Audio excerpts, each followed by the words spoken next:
All right, I think we have the group that's going to be here. All right, so last week we did the phase 1, phase 2, which was prepping, doing all the data prep and then doing the quick checks.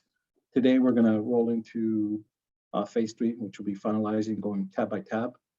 So the project reference, I put it in here as a kind of more a disclaimer as we get into the estimates. It's for Culver Crossing, and this was based on a class 4 bid.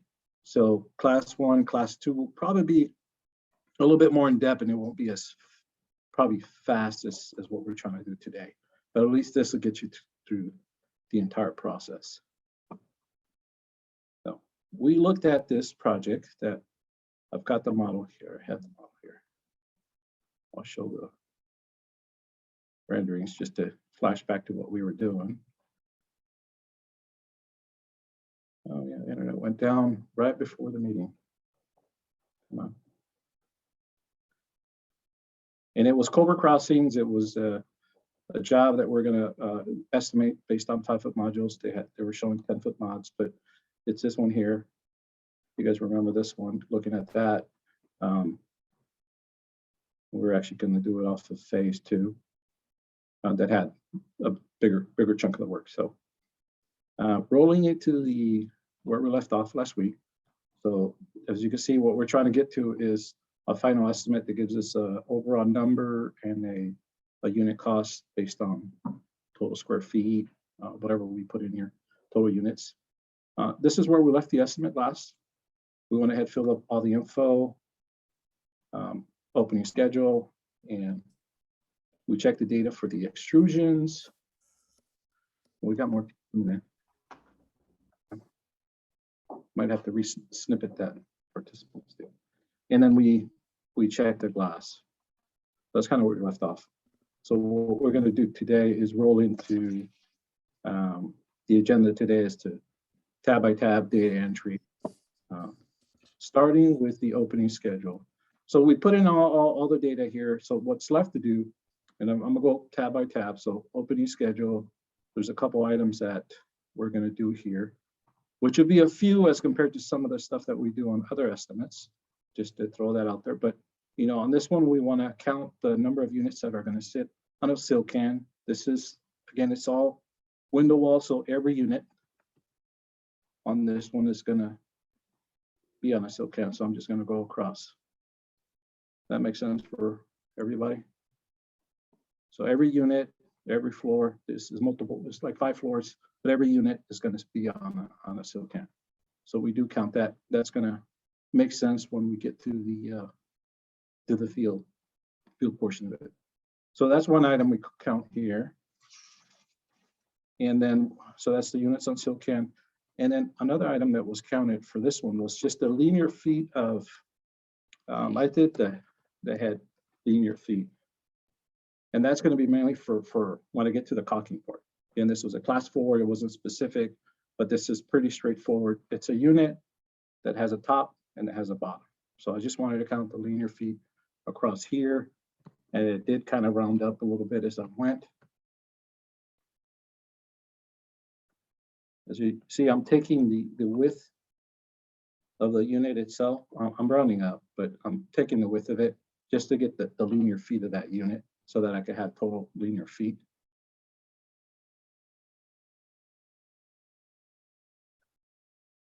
I will round up on a couple of these numbers. Feel free to ask anything as I go through this. I know we all know some of this stuff could be time consuming, but in the end, it actually goes pretty quick.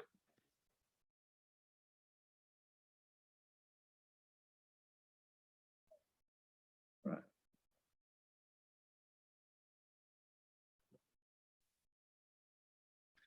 I have a question, Frank, while you're doing that. For the units with sill can, so if it's not all on like, strip window that's not sitting on you do have to actually count them on like the PDF? We would, yep, we would. I know you guys are working towards probably providing that for us as well, right? It's in the model. Yeah, but right now we would. That's another item because it doesn't come in here from Anywhere else, we would go in there and physically count it.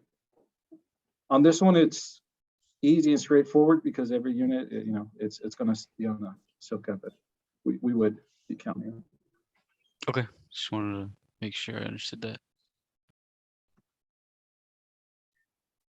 Would it be good to kind of talk about all the different tabs in our estimate? Because that's one of the reasons why we keep talking about getting different counts from the Revit model. It's because the opening schedule is a lot of our bean counting is kind of, this is where we quantify most of our things. But yeah, just curious if you guys are interested in kind of knowing what one estimate consists of.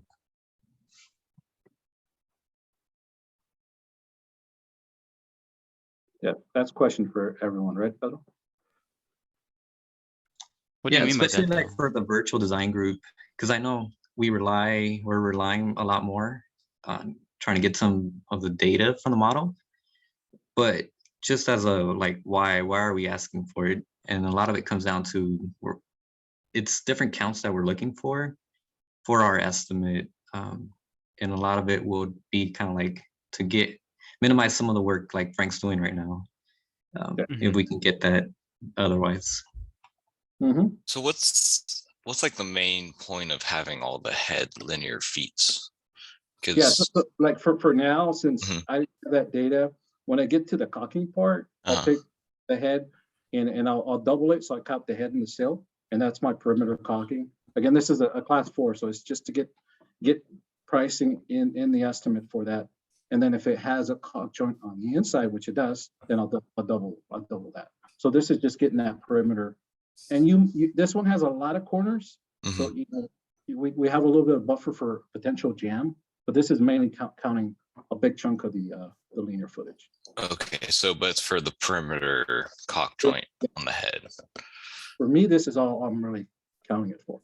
I'm doing it here so that when I get to, and I'm doing it tab by tab, so that when I get to, say, the caulking, all I'm going to do is grab that footage and then plug it into the there. All right, so we got those on this tab. Those are all the quantities. You see that you plug them in there, and then they get itemized here. I just left it as one quantity of one when I get there. In reality, you got this is all the head, but you have that for the sill as well. So it'd be at 12,500. We know that here the first row, this first section was already pre-filled out. So when we enter the unit number, so we don't really have to do anything here. We checked that last week, but we do need to enter the condition here from the shop attributes. And again, this is in here. If you need a refresher on what the naming convention is, we're going to be plugging in this symbol here. So in the opening schedule, we're looking at the second number, which in this case, if it has a 1, it's a corner. So I'm doing 1 across the board here for all the way up to here, right? Those are all the units at a corner. And that's a factor that's going to carry over into the shop. As we're doing it here, it's actually putting data into the shop. And the next one is, actually there's corners all the way down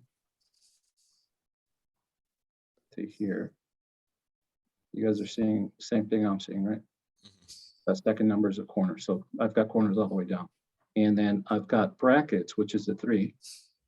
And I've got, for every unit, I have 4 in this case. So I'll use this one. Sunshade brackets right up to here.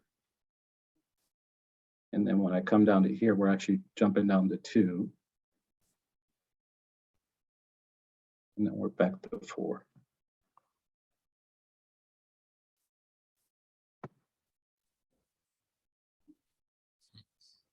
What are you guys' thoughts on this part of it being automated?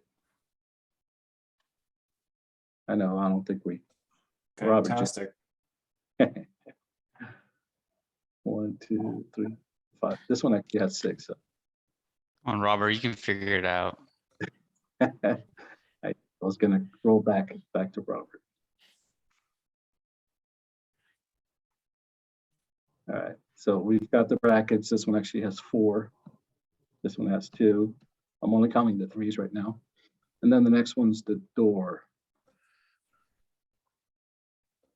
So we're putting in a 1 there, 1 there. And that's also another factor that rolls into the shop. That door's all the way down to here and there. And then we've got a 1 unit that has 2 intermediate verticals. That's what a 6 is going. And that's it for the shop attributes, at least, right? And if you close this, you can see the totals. The area, for those of you guys who don't know, that it's all, this is populated from the data that we're entering into the estimate. You could kind of cross-check it as it gets put in there. It's all coming, this will tell you how many units are custom, and all the way up to here, the units that have how many corners, how many sunshade brackets. Those are all the totals that we're plugging in by the unit, right? And then the last one we're going to do is the field attribute, the field setting. So these are all, and remind me, Pedro, we plug in here, you can plug in a 1, but this one doesn't really do much, right? This is standard. This is when we're setting the unit with a crane, right? Right. We haven't been identifying that one. Okay. So, because it doesn't carry over anywhere in any extra time for the field. Right. I think it starts after when you're setting it with a seat, with a cup. So, Yeah. which we are in this one. These are all unitized window wall that's going to get set from the floor. So it's going to get up here, going across all the way down. And there's one more attribute after that. You notice I'm only putting 1. It is multiplying by the number of units that are listed on the left. Going all the way across here. So if I went across just to check, it should be 1336 for units. Yeah, it's right there. It says back there. And it's going to be the same. This one, there's an additional factor for setting from the inside, which we are on this job, everything set from the inside. So I'm going to go apply that factor all the way across.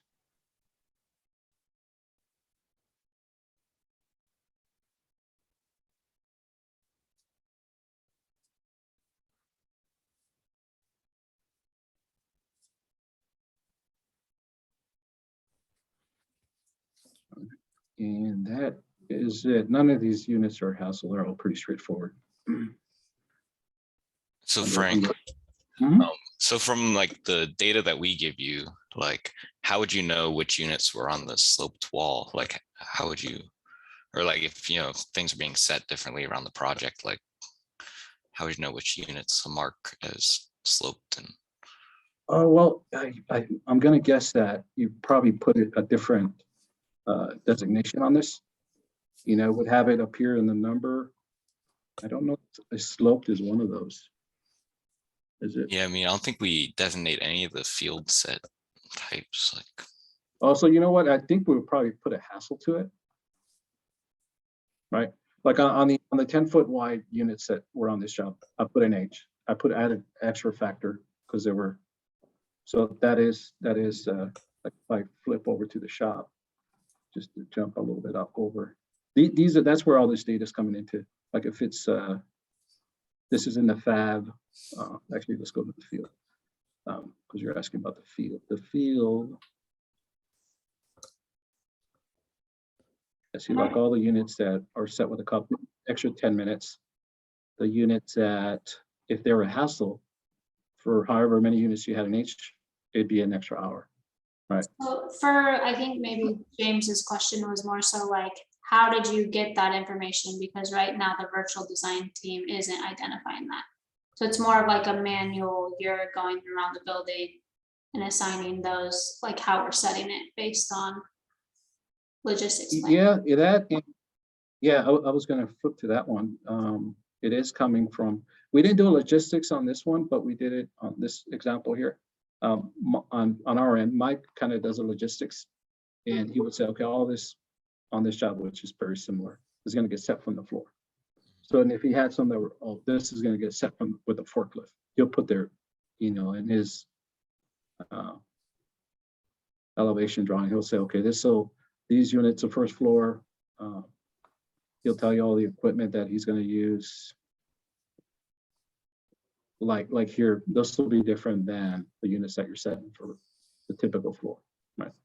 Yeah. So it's identified. Hopefully, when you have that Gemba kickoff and you include the field, they can identify what their plan is on setting. And if you add some complicated units, that's going to be a little different. So.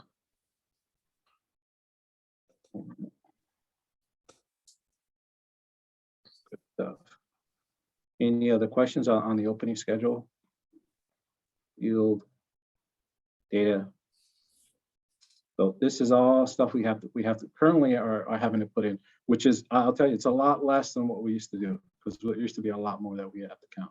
So it's all, just what was done for the first one. This one here, I mean, that's just one less thing that we don't have to go through and do that. So as this progresses, I mean, it's just getting a lot more automated. I mean, you still have to do your checks and make sure everything's panning out, but so that's it. Opening schedule wise. If there's no questions, I'll roll over to. I have a question. I don't know if it's like exactly like has to do with this, but I'm just curious. For like sunshade brackets, I know you're like putting the count on this tab, but what if you're doing a separate estimate for sunshades? Because I was always taught to like carry that bracket count in my sunshade like estimate. Is that like how you? Yes. I just want to know like the right way to do it. That's all. Yeah, honestly, on this one, the reason we use the sunshade bracket had to do with the where'd it go? This one. It had to do with the wood sunshades that were right here in the front, kind of to support that wood grill system that someone else was going to provide. But we would plug it in as an alternate to this estimate. So realistically, back to what you were asking, we would probably, if I want that to be in a different estimate, I would take that out. So say it's like a sunshade coming off of our system, that's like a sunshade by us, then you would build a separate estimate for that with those brackets in that estimate. But because this is like a system that somebody else is like applying, that's why you're building it into this number. Okay. Yes. Yeah, I think it comes down to how you're going to present the number. Exactly. Yeah. Yeah, like if you're intending to present it all blended in together, the sunshades and the curtain wall as one number, it could all be in one. But if we're just presenting like a kind of like a baseline curtain wall number and then the sunshades as a separate number, yeah, you would kind of just back out the sunshades out of here. And I know I can't remember where else we talked about it, but ideally when we kind of push these ultimately to the portal, you can combine all your different separate estimates into one blended estimate with everything in it. Kind of like during bid time and kind of post award, we can kind of do things a little different. I was gonna say that you can. What I like to do sometimes when I'm having to break out some stuff is that I would start off with a combined number, and then like you're saying, Pedro, like for example, if because obviously on this shop labor tab, it's gonna tally up all these guys. I mean, you can just, if you go back to the green sheet, you type in the current number that it is there, and then you make a modification and you see what the difference is. So you would just, get rid of this, get rid of the material cost, and that's how you get the cost, how you break out the cost for the sunshades. That's kind of like what I do. as opposed to having to create a whole new estimate and filling out the opening schedule and doing all these things. Right. And neither one is right or wrong. It's just a matter of how you're presenting it. Yeah, you know, the other one, like if you did another one, I would have gone on this one, had it in there, and then created a duplicate and then added that sunshade element as an alternate. Because it had, Yeah. we provided an alternate to do aluminum sunshades instead of the wood. So. And it might have been as easy as just zeroing this guy out, just so it doesn't carry that over fabrication for it. Good question. It's a good question. What does number 14 is BIP? If you go back to that, Sure. Oh, I've never seen that word. That's, yeah, that's the PV, photovoltaic. the photovoltaic. What is it? Solar Affordable. panels. Oh, okay. I'm on that. I'm sure it Sure. came out. 5901 Sunset had some. There's been other jobs that had. So it's Had a another, lot. yeah, another factor because you'd have to do some fabrication to the moldings itself to be able to fish. You know, Yeah. wiring, connectors.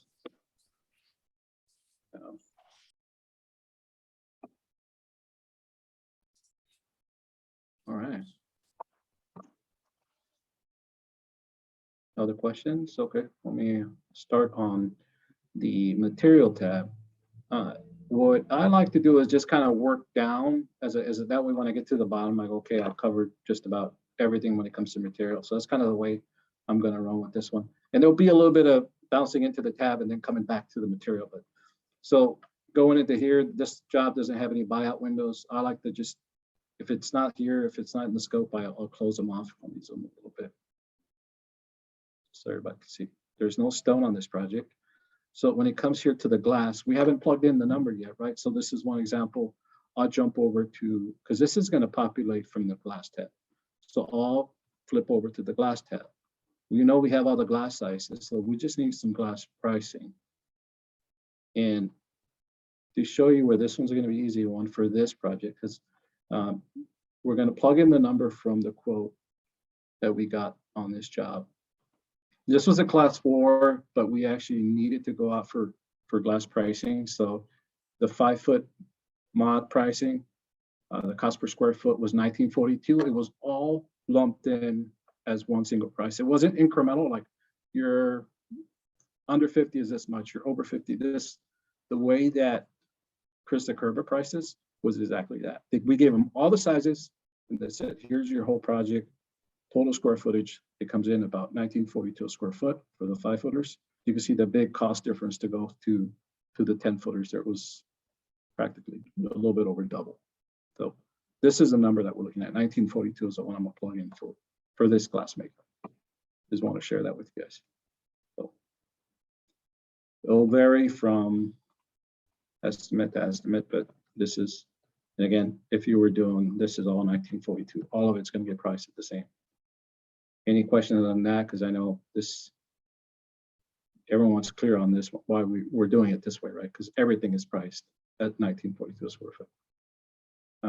We're going to plug in our cost code for glass, which we're all using 474 typical. And the weight of this is important to plug in here. So this is 3/8, just to show you how we figure that out. This 3/8 outboard, so it's 5, and then quarter inboard. So that's 8. So let's say 8.25. Any questions on that? If you had typical insulated glass, it'd be 2 layers of quarter. For this outboard light, it's actually 3/8. You guys saw that from this makeup right here, 3/8, half, quarter. So I'm counting the weight of the 3/8 and the weight of the quarter. And this will make sense because it calculates, the estimate will calculate how many pallets, or how many crates based on the weight you're going to be receiving. All right, so we plugged in our glass number, 1942. I'm not going to make any updates here, but here's where you would put in your glass makeup exactly the way it's in your class RFQ and a quote. But right now we're looking at pricing, so. That's pretty straightforward. Glass is there. Other added costs on this one was the heat soaking at. We carried it because this was from floor to ceiling. I had that here.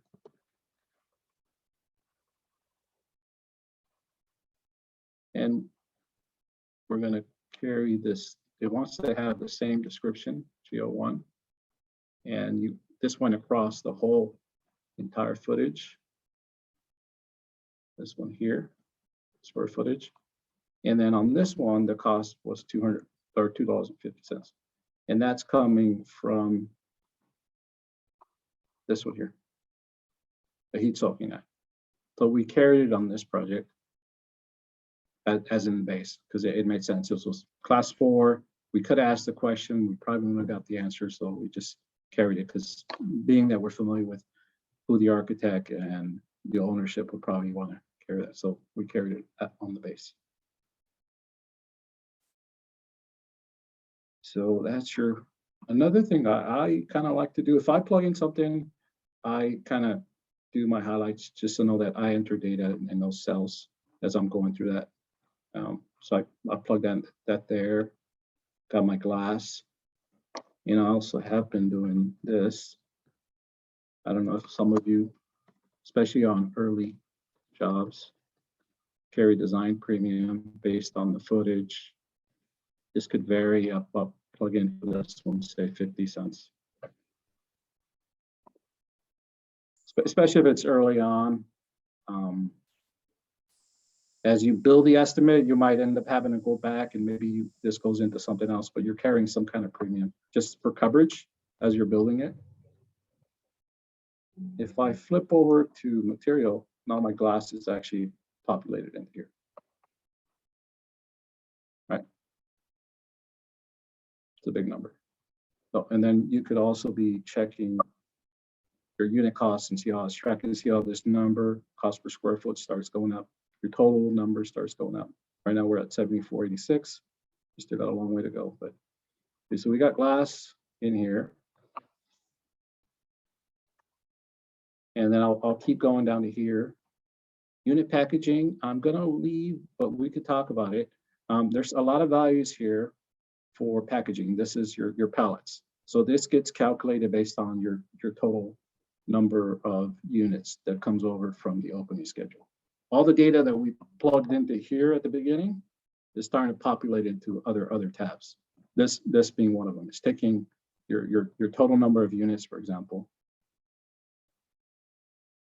If I add those two up, it's 1336. That's the total number of units. It is also, splitting it up in case you wanted to do wolf packs, kind of like it did this, but we won't. That's kind of a whole nother topic. But it's got all the units. It's using the same unit value for the pallet. So even no matter how you split that, it's still going to divide it by the total number of units that you can put on a pallet. So for this one, we took total number of units and we left it at 5 units per pallet. It's our default value, which based on the size of the units, we're okay based on what we have here. If you had a job that had bigger size units, or they're wider, like say the 10-footers, you'd probably want to change that. You will want to update this. This could go, at least you go, okay, total number of units, I'm actually going to only be able to put 4 per pallet, or in some cases 3. We'll leave the default value for this one as 5, because this is a pretty standard project. So that's your pallets. And that's currently what we're carrying for cost per pallets, 500.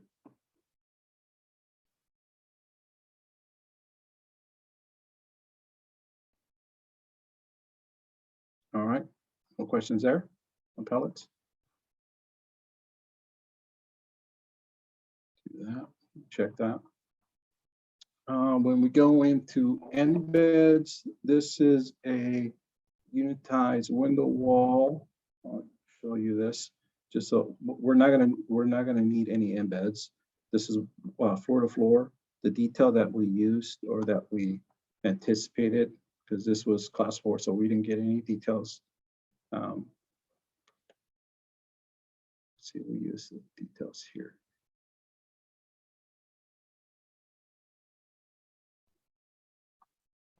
Yeah, actually on this one, the virtual team used the standard data. So the detail at the sill is this one here, that shows the quick bolt. No, it's sitting right there on the slab. So we're not going to carry a tubular embed directly. If it was on a curve, we would plug that in, kind of the one I'm showing highlighted. So for this one, we're figuring a quick bolt. So no embed.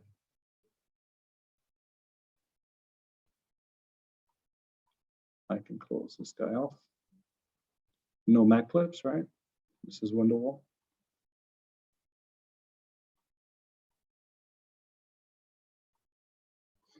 All right, we're down here to packaging. Nothing here. No mock-ups, no additional mock-up. This would be if we had a mock-up. We wanted to plug it in here. For dies, it's another tab that when you get to this part, you could go, the money for the dies is going to come from the extrusion tab. So if you had any dies on this one, we plug in we carried an allowance for dies, and it was for this size job, it was 50K, even though we were using a standard system. We didn't know all the conditions, so I'm gonna plug that in there. I plug it in here and it's gonna come over to your material tab. It's actually right there. Make sense? All right. We don't have any glass walls. Not for this estimate. We leave the default values for printing services. And then we get to stock length metal. Stock length metal, I believe no, this is very low. So from here, when you get to this part, you're going to want to go over to your extrusion tab. And you want to plug in these numbers here and your paint finish. Those are the main ones that we're going to look at. So to get your aluminum pricing, we've got a link here that you'd go to the wiki. So I clicked on that.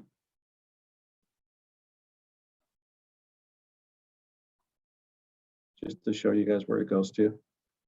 And since we're using W75 templates, there's two sections. There's this top one, if you were building, your own, which most of us are not doing this. We're using the W75 templates. So this has, if you're going to order, kind of the year where you're anticipating ordering metal. You got the 350, and then it's got the solid price and the hollow. Those are the two numbers that we look at. So for this job, we figured it going out in September 2023. So we would use 378, 388. And we could go back to the template here.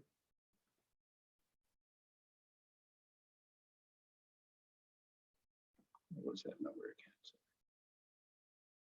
Yeah, 378, 388. So there's your solid price and your hollow price. So you see how your numbers all start to change, right?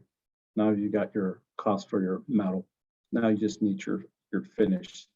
So we carried a 3-coat.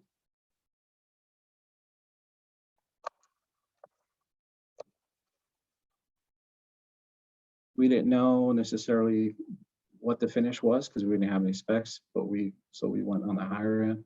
And to get that is in the same link in the wiki, and that's actually the little section below. So a 2-coat is just shy of 12 cents, and your 3-coat is 16 cents. So 16.1 or 16.1 almost. So that's what we want to plug in here. Now we got our paint finish. And there's that number that Pedro had brought up before that you want to look at to see how it's tracking. You're about $15 a square foot. Way back when we used to be way under 10. But any questions on this? I have a question. Yeah. So you have solid price and hollow price. On the extrusion at the bottom, there's also the A for assembly. What does it take for those? Takes the hollow price. Hollow? Yeah, you're talking about these assemblies, yeah. Yeah. So it's, Okay.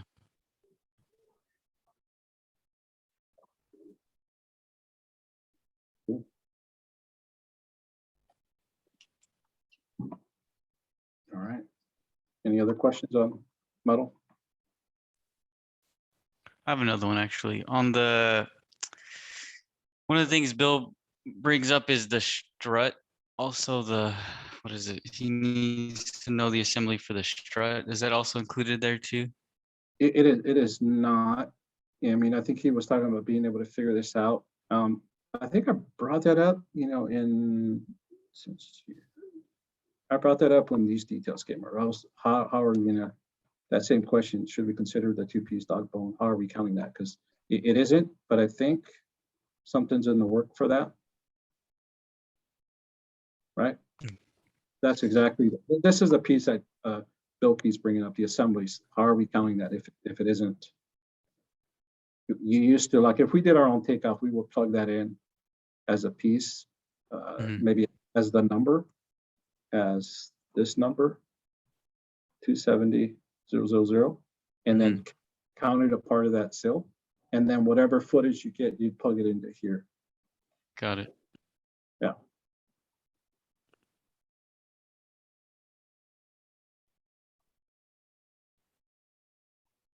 Okay. With the estimating portal, we're talking about just picking up the total lineal footage of all the assemblies and not worrying too much about whether it's a one piece or a two piece, but it's pretty much going to take your quantity column wherever you had an A, like over here, 363, multiply it by the number of, by your length, and then ultimately it's going to give you a total lineal footage somewhere, and then those would be added up if you had, you know, a few assemblies, and then that number would be populated up there. So we would be carrying the cost for two piece, regardless whether we have one piece or two piece, just because it's hard to pick those apart, right? Unless you go through the details. But that's kind of one workaround within the template, and then kind of the fix that we would be doing in the future estimating portal. Yeah, that's a good one to bring up because it isn't currently, I know it was asked, but we haven't really plugged in a cost for that.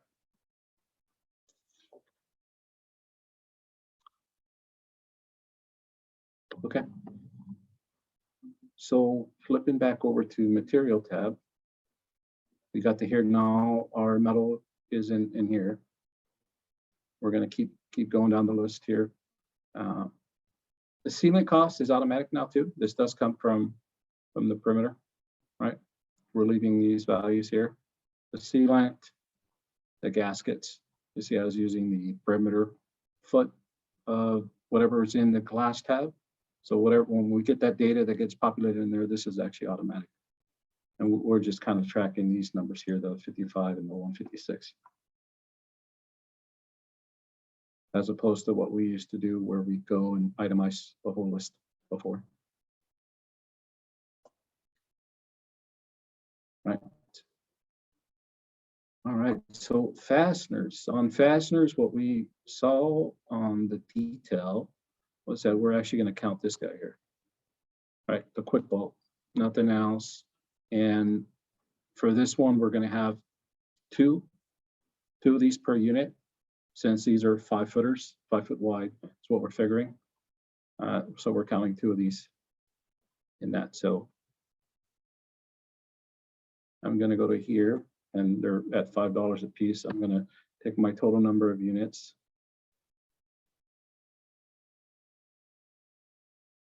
And multiply times 2. You could add a factor to that, but I mean, we've got it kind of down here as well. 15%. A little bit of a good buffer. All right. No doors on this, no door hardware. No brake shapes. We're not figuring this, at least not in this round. No louvers. And right here in freight, I'm gonna pass it over to Pedro, who's got some new improvement that he's got. And then we'll come back to here to figure out what number we're gonna use for this one. Because this is still the old template, but the new templates have this. I'll put a snippet of stuff that was gonna. So if you wanna take that over, Pedro. Thank you.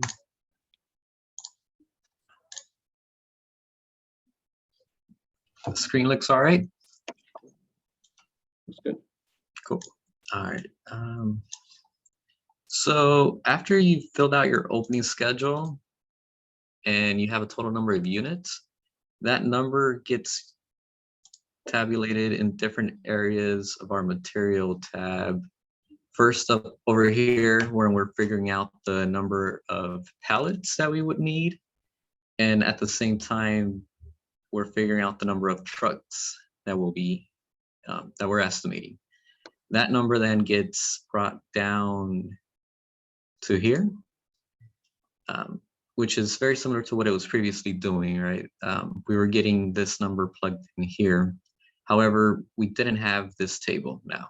So kind of the improvement here is it's going to be referencing the year that we're estimating kind of off of our job info page. So whatever year you have here, it's going to come over to the material tab. So something good, kind of just good habit is to always kind of get your labor. So this opened up in another screen for me, but I'm just going to go to Laverne 23. And that gets adjusted along with the rates. So now back to the material tab. There's two ways to kind of figure out freight. Either you can use this row here because it's going to tell you the number of trucks you have, and you can reference kind of the price you want to use. So if you're estimating something from Fremont to San Diego, you can either hit equals here and grab that. Or you can keep this blank here and then use this cell here and then reference back to this one. As long as you don't double up, I think those are the two ways you can use this.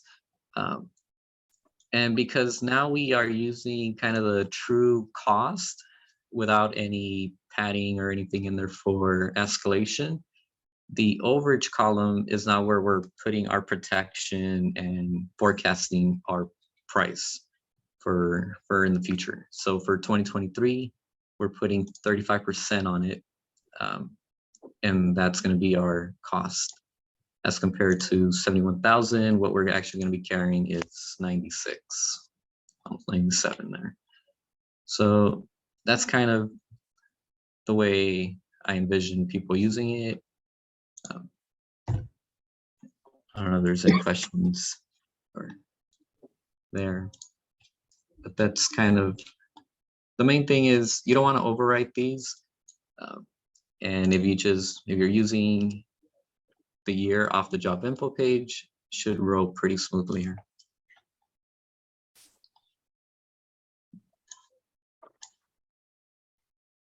No questions? Works good.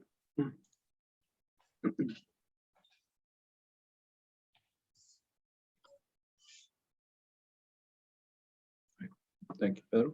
So I'm going to use that since I don't have the new template. I'm going to take the number of truckloads. It's already kind of calculated. I'm going to use the this job's in Culver, so I'm going to use the Laverne Fremont area. It's all regular, so 1950 is probably the number I'm going to use here. And then it's going to get to, let's see.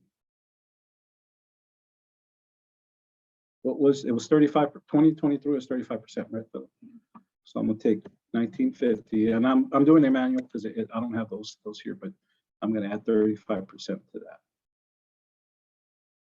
That a truckload at 1950 a piece with 35%. So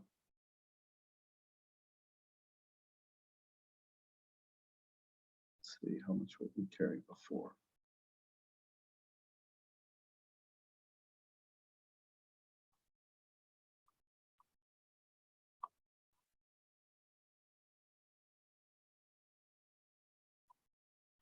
Yeah, see, carrying 1,200 before, like our old numbers, was 113,000.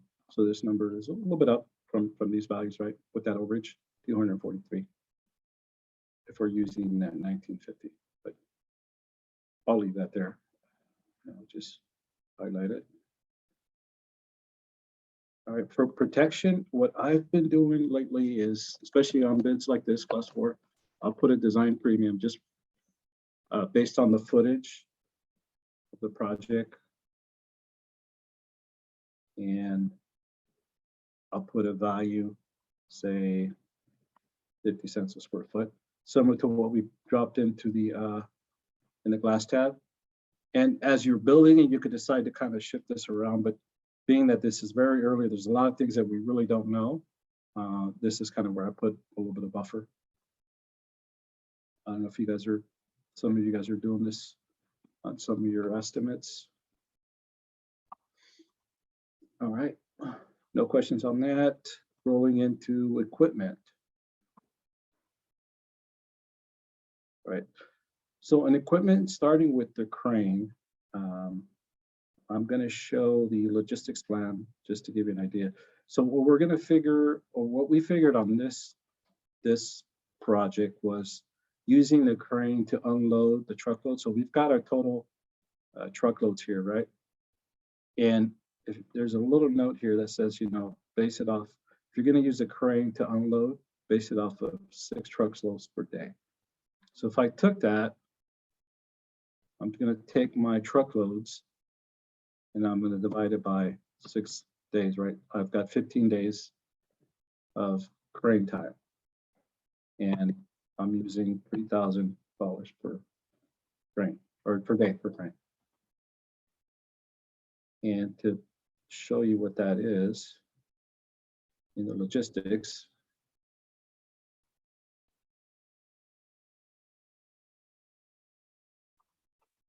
that's really just to unload the trucks and loading the building to the pallet. We're unloading, you know, 6 truckloads per day and then getting them loaded. So it's not to set the building, just to, it's more to unload the trucks.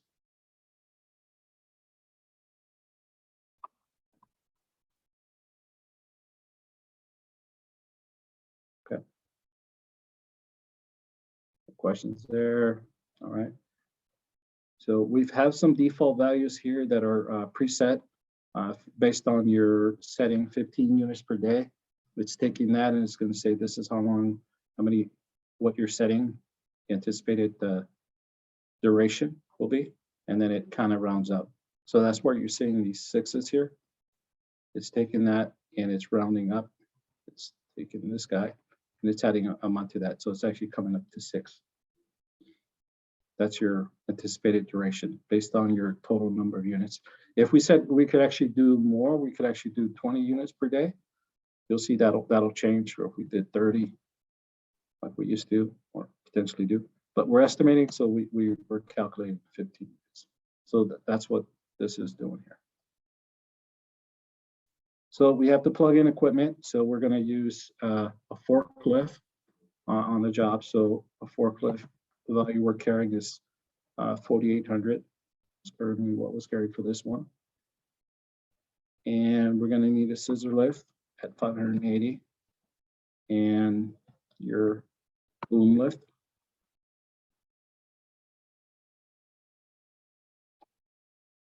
We also, based on the plan that we were looking at, needed a spider crane. Spider crane we're renting it for 4,500 a month, and then your Bala at 1,500 a month. And we're going to use the same duration, then the 6 and 6. Any questions on this one? Okay, and for the same duration, 6 months, you're going to use the Preston platform, and I'll show you guys what that is. Some of you guys already know, but that's what was required for this. project. I think you might have seen it already here. Go back to this one. You actually see it here. This is that platform to load the building, and you're gonna rent it to load and to kind of move up, load your pallets to and distribute. So that's what that number is allocating there for 6 months, $3,000 a month.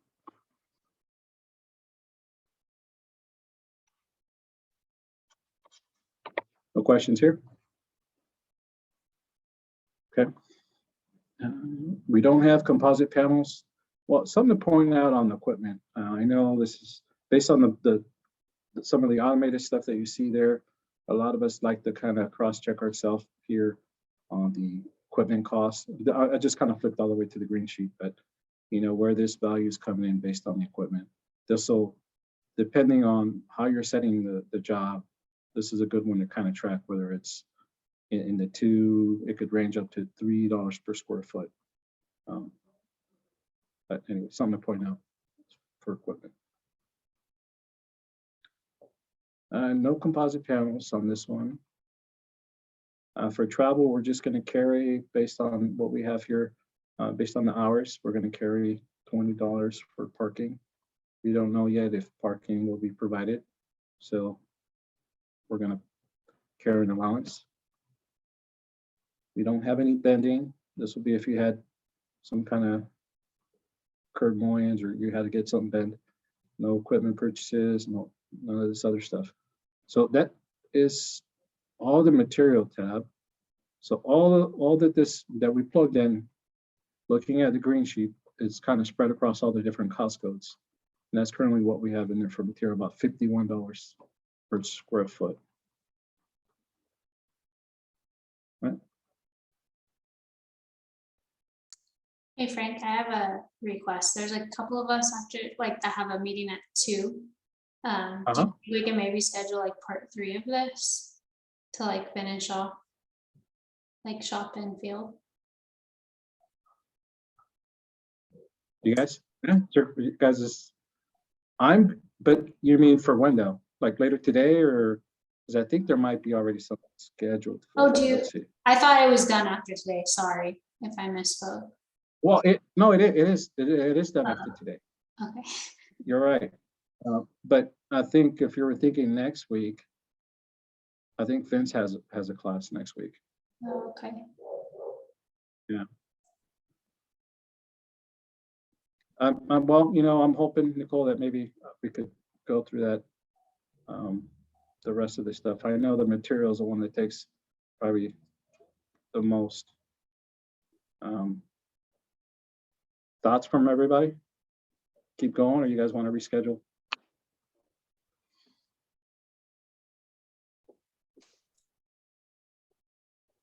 No? I'm gonna have to bow. Nicole, are you recording? Are you recording this, Nicole? Yeah, that's the thing. That's the thing. That's If you recording. leave, you're gonna. Oh, it's gonna cancel. You can't like push the host out to somebody else? Doesn't work? I Can you don't make know. somebody? I don't know if it'll continue the recording. I can try. We can probably marry the 2 edits into one video later. Oh, yeah, we could probably do that. Like if I jump off and somebody else can start recording, maybe. Right. Because I think we got like 4 or 5 of us. I think 4 or 5 of us have the 2 o'clock meeting.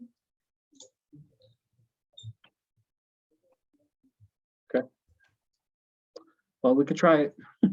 We could try it. If it does clock out, then I'll try to hit record, or someone else who's in here can try to click record and go from there. We could also have another session like through this after these guys here, maybe when in May. I think you had one for me. Oh no, that's stick built. Yeah, I know it is, but we could kind of maybe push that down and have a recap of phase 3. Just so we can make sure that we capture everybody and everything.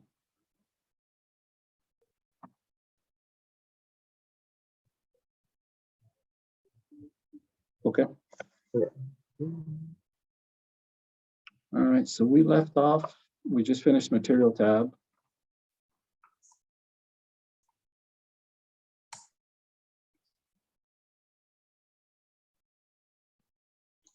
Okay, we're gonna roll into the shop.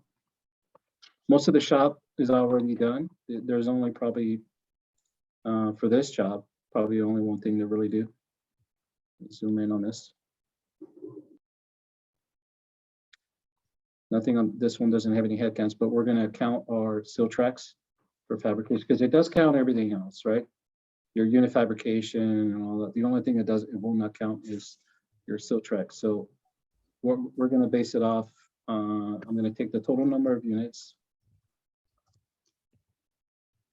and divide it by, I'm gonna say it's a 10-foot steel track, so I'm divided by 2. I'm putting 2 units per.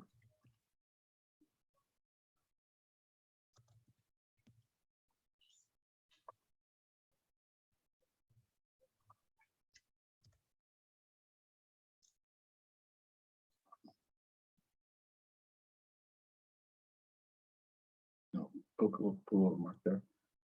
Just going through this, nothing else here. No miscellaneous metals. This one did not